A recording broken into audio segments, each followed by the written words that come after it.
সকালবেলাতেই চা নিয়ে বসে গেছি রোদ্রে। তো চা খাওয়ার পরেই বানাবো পরোটা।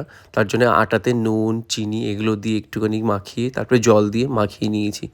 যাই হোক, আমি আটা দিয়েই কিন্তু পরোটা বানাবো, ময়দা কিন্তু ইউজ করিনি। এদিকে কালো জিরে, কাঁচা লঙ্কা ফোড়ন দিয়ে আমি আলুটা বসিয়ে দিয়েছি। একটু টমেটো দিয়ে গরম জল দিয়ে দিয়েছি, একটু চিনি, ধনেপাতা আর একটু ঘি দিয়েছিলাম, সেটার ক্লিপ নিতে ভুলে গেছি।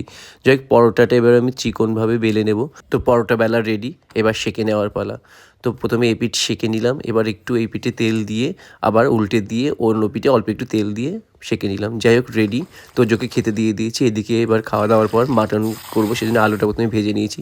এদিকে ফোড়ন দিয়ে পেঁয়াজ ভাজতে বসিয়ে দিয়েছি। তো ওদিকে আদা, রসুন, জিরে, টমেটো, শুকনো লঙ্কা বাটা আমি একসাথে দিয়ে দিয়েছি। একটু নুন, হলুদ দিয়ে মাংসটাকে কষিয়ে গরম জল দিয়ে দিয়েছি। এদিকে পেঁপে সিদ্ধ দিয়ে ভাত বসিয়ে দিয়েছি।